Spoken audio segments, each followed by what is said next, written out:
Thanks, Charlie. Hey, Renegades, it's Sean Smith. And while we're normally going to start this off by talking about the most recent game, of course, the Predators 6-2 win over the Arizona Coyotes.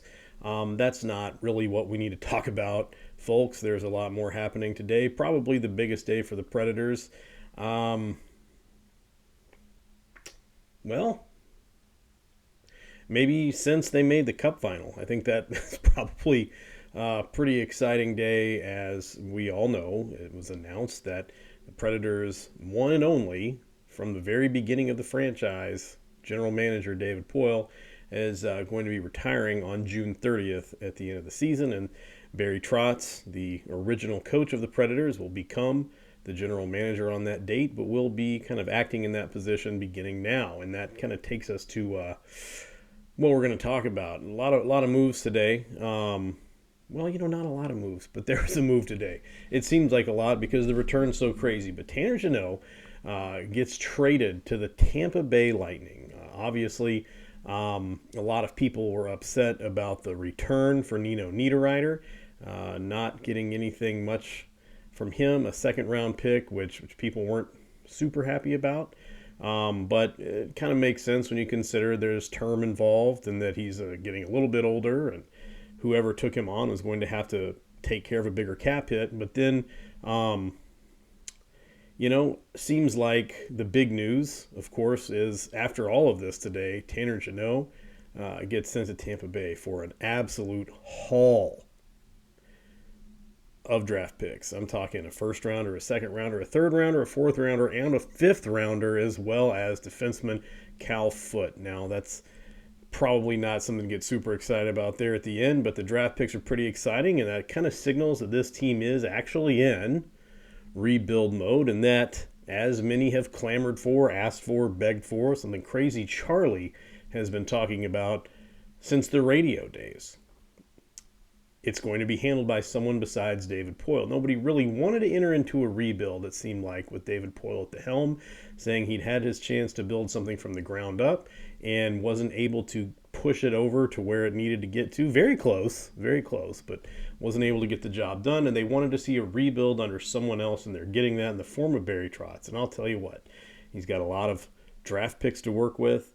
And I think people complain, they're not getting a bunch of super high draft picks, but the reality is the Predators are pretty good at finding really good talent in later rounds of the draft. You got to think about where Pekka Rinne came from. He's from a round of the draft they don't even have anymore. So they find value, and I think they're good at that. So I'm pretty happy with these results. So the fact of the matter is we got some time before the trade deadline. Now the rumor circulating out there is that Dante Fabro is going to be traded to the Sharks. Who knows what he's going to get? But if the Predators come out of this with a lot of draft picks and a lot of contracts off of the ledger, then I think they're doing really well. And I'll say this. I said we talk about the game a little bit, and that's the thing, is that the Predators won. And obviously they were playing down a spot. They were playing with 10 forwards because they sat Jeannot out at the last minute, and we all know why now, and they played 7 forwards. So they were already down one position player, and ended up playing 7 defenders, and they beat the Coyotes. They should beat the Coyotes, even with that, because you still have Roman Josi, you still have Matt Duchene, you still have guys out there that can get the job done, whose names you know, but you also have a lot of players who, due to injuries, such as Johansson not being able to play, Forsberg not being able to play, clear up, and Niederreiter not being on the team. Let's be clear.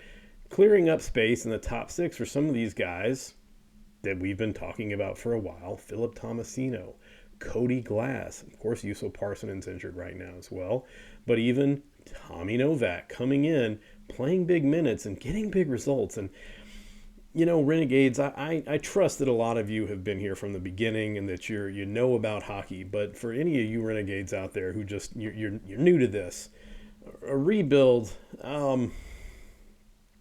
this is what a rebuild is. You're getting rid of your players who you've come to know and love over the years, and you're getting in return draft picks, and you're playing the younger guys. And this is what you're going to see is these younger guys playing every night, and they will get better, and they will get better together. And you will lose a lot of the team identity that they had developed over the years, which is a hard fought and hard won to develop that kind of team identity and that reputation amongst the league for the type of hockey you play and the style of hockey you play. But the thing is, they're going to build a new identity, and I think you're going to like what it is. You're seeing some younger guys getting time, and you're seeing good results. Now, does that mean they're going to be able to go up against Boston and do the same thing? Probably not. But you have to understand that the next couple of years, and I feel like they want to fast track this to try to make things happen quickly, to not just sit in the purgatory you see a lot of teams sitting in. Arizona, for example, is a really good example. They want to get it done quickly. You're going to see some young guys coming in. They're going to be using some of that draft capital to go after. You got to think, they got a lot of draft picks. They can also trade those draft picks. I mean, those are still things they have without it being a player that have value. So you don't know how they're going to leverage all those things. You can trade draft picks for a player that's available. You can trade draft picks for prospects. There's all sorts of crazy stuff you can do. And I think you're getting ready to start seeing what that looks like from the side of a fan for the first time in this franchise's history. Now, other teams have gone through this. The Predators really haven't. So I'd say buckle up. I say it's going to be pretty exciting. And I think you're going to see some good hockey. And I think you're going to see some different hockey. But I think if you can just get on board with the fact that it may have to be not great for a couple of years. Think about the last couple of years and how not great they've been. Think about how not great last year was in the playoffs, even with so many players having career seasons. And then think that, they're doing this for the future of the team to rebuild before they get too entrenched in some of these bad contracts that they're not going to be able to climb their way out. So you're going to see a lot of action for the trade deadline. I expect you'll see a lot more action in the offseason.